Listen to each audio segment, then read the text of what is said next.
सुप्रभात। हिंदी जागृति पथ में आप सभी का स्वागत है। क्योंकि इसके जितने भी पहले हम वीडियो डाले हैं आप लोगों ने उसे जो स्नेह देकर बहुत ही बड़ा काम किए हैं।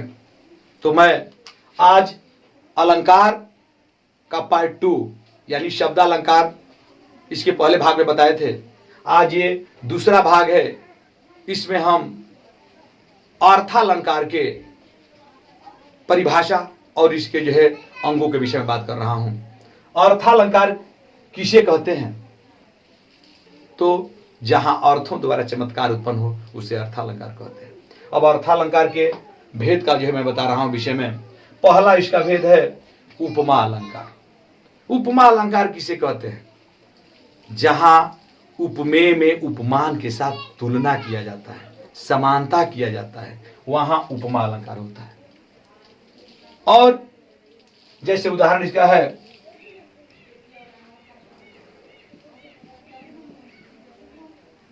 पीपल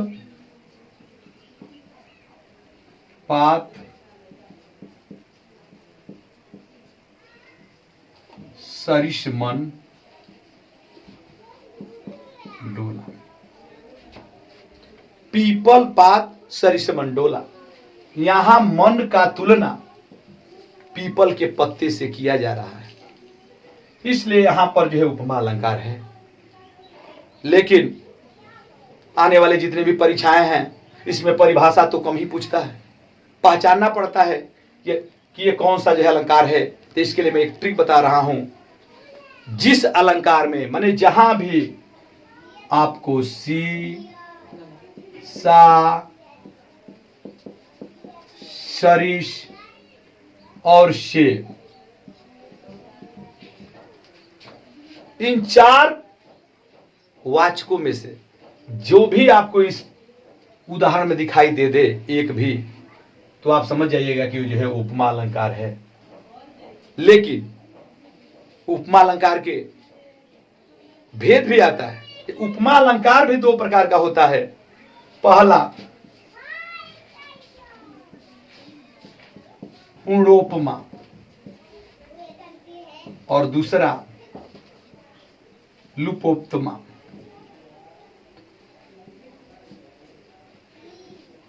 लुपोक्तमा लुपोक्तमा अलंकार। अब देखें पुनोपमा और लुपोक्तमा क्या है वह अब इसके विषय में आपके बताने से पहले इस उपमा अलंकार में 4 जो है महत्वपूर्ण अंग हैं, उसके विषय में जानकारी प्राप्त करेंगे। उसके बाद आपको मालूम चल जाएगा कि क्या होता है पुरोपमा और क्या होता है लुपोक्तमा। अब देखें, एक होता है इसमें उपमेय, दूसरा होता है उपमान, तीसरा होता है साधारण धर्म और चौथा होता है वाचक। देखिए ये 4 यानी जहां उपमेय, उपमान, साधारण धर्म और वाचक, ये चारों जहां आते हैं उसे पूर्वोपमा अलंकार कहते हैं। अब ये भी प्रश्न उठता है कि आखिर ये चारों है क्या? कुछ बच्चे ऐसे भी जो ये भी पता नहीं कि उपमेय उपमान क्या है, तो मैं थोड़ा वहां भी प्रकाश डाल देना चाहता हूं। उपमेय माने जिसका तुलना किया जाता है, जैसे जिसका तुलना किया जाता है उसको हम उपमेय कहते हैं। आज जिससे करते हैं उसको बोलते हैं उपमान। और इसमें जो कार्य हो रही है, जैसे यहां डोलना है, तो ये हुआ साधारण धर्म। और जो ये चारों में से कोई सी सा सरिस से, इसमें से कोई अगर उपमा अलंकार के उदाहरण में आ जाता है तो यही जो होता है वाचक, यानी ये वाचक, यही है वाचक। तो अब देखिए पूर्वोपमा क्या है? जहां उपमेय, उपमान, साधारण धर्म और वाचक ये चारों आ जाए, इसको कहते हैं पूर्वोपमा। जैसे पूर्वोपमा का हम उदाहरण ले लेते हैं। मान लो यहां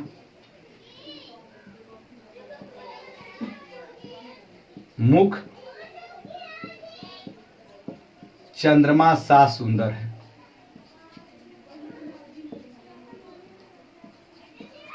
मुख चंद्रमा सा सुंदर है, यहां पर मुख जो है उपमेय,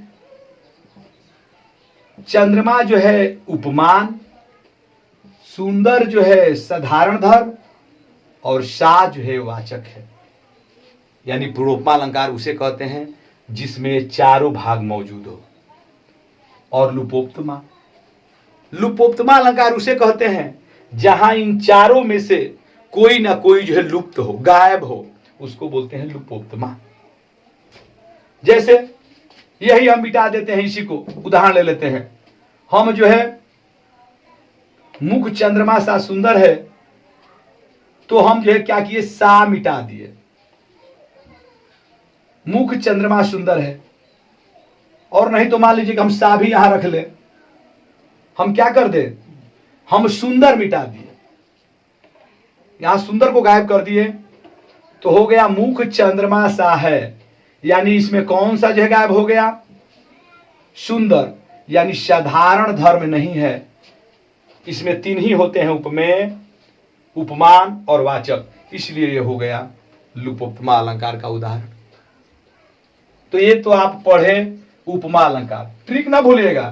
सी सा सरिस से जिस भी उदाहरण में आए आंख बंद करके लिख दीजिएगा कि उपमा अलंकार है। रूपक, दूसरा भाग रूपक है।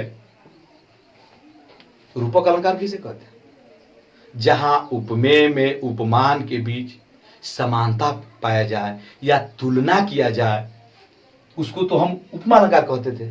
लेकिन इसमें थोड़ा सा फर्क इसमें है, जहां उपमेय में उपमान के बीच आरोप पाया जाए। ये भी कह सकते हैं कि जहां उपमेय में उपमान का भेद रहित तुलना किया जाए, वहां रूपक अलंकार होता है। जैसे उदाहरण हम ले लेते हैं,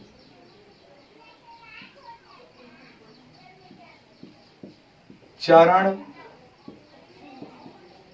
कमल बंदो हरिराई। एक चीज और इसमें है, अब देखें, चरण कमल बंदो हरिराई, यहां चरण और कमल के बीच जो है आरोप पाया जा रहा है। अब इसका भी आरोप तो पाया जा रहा है, लेकिन आप पहचानेंगे कैसे कि रूपक अलंकार है। परीक्षा में उदाहरण देगा तो इसका भी पहचान है। इसका भी एक ट्रिक है, दो शब्दों के बीच में जहां ये संयोजक चिन्ह या पौड़ी पाई, ऐसा पौड़ी पाई जहां पाई हो, जो हम पौड़ी पाई बोलते हैं देशी भाषा में, उसको जो है तब आप आंख बंद करके समझिएगा कि वह जो है रूपक अलंकार है। या जहां रूपी शब्द से अर्थ निकले, रूपी जैसे बोलते हैं, इसका अर्थ क्या हो जाएगा, चरण कमल बंदो हरिराई, हे सबका स्वामी भगवान श्री कृष्ण, आपके कमल रूपी चरणों का हम वंदना करते हैं। तो अर्थ निकालते समय जहां रूपी भी आ जाए, तुझे समझ जाइएगा कि रूपक अलंकार है। और ये चिन्ह जब पड़ी पाई बीच में आ जाए, यानी संयोजक चिन्ह जब बीच में आता है, तो ये रूपक का पहचान होता है। किसी भी परीक्षा में जाएंगे आप ये ध्यान रखिएगा कि अर्थ रूपी से निकल रहा है तो रूपक अलंकार है, अर्थात संयोजक चिन्ह है, आरोप पाया जा रहा है।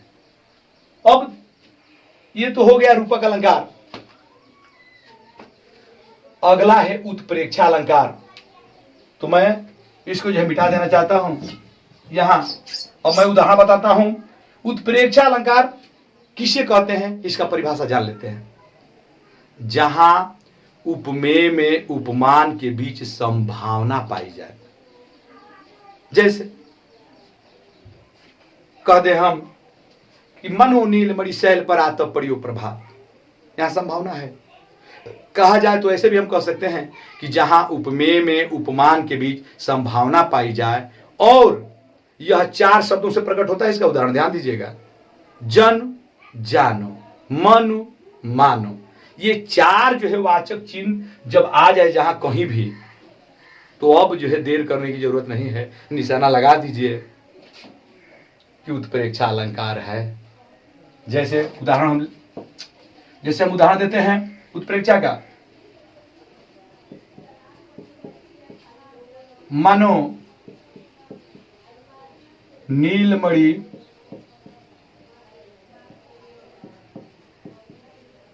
शैल पर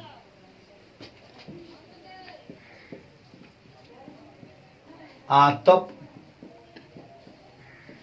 पड़ियो प्रभात। बिल्कुल ध्यान से सुनिए, मानो नीलमणि शैल पर आतप पड़ियो प्रभात।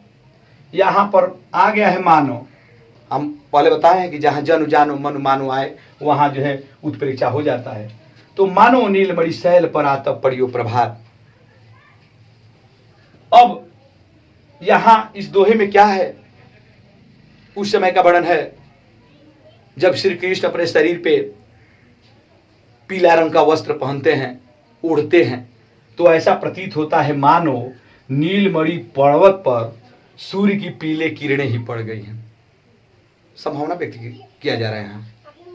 अरे ऐसे ना है तो इस तरह मान लीजिए कि जैसे ये कलम ही है, किसी का मैंने कलम उठा लिया, बोला है कि बाबू कलम किसकी है, तो कह रहा है कि सर जी मान लीजिए कि आपका है।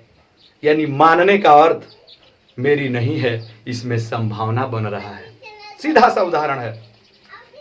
तो आप उत्प्रेक्षा अलंकार भी देख लिए, इसके बहुत से उदाहरण हैं। मानो नीलमणि शैल पर आतप पड़ियो प्रभात। अब देखें संदेहा अलंकार अगला है, नाम से यह स्पष्ट है संदेह। जहां उपमेय में उपमान के बीच संदेह पाया जाता हो, क्लियर ना हो, स्पष्ट ना हो कि कौन सा जो है उपमान है और कौन सा उपमेय है, तो इसका परिभाषा हो जाएगा संदेह का कि जहां उपमेय में उपमान के बीच संदेह पाया जाता हो वहां होता है संदेहा अलंकार। संदेह अंतर है, बाकी में संदेह पाया जाता हो। कैसे? जैसे नारी बीच सारी है कि सारी बीच नारी है।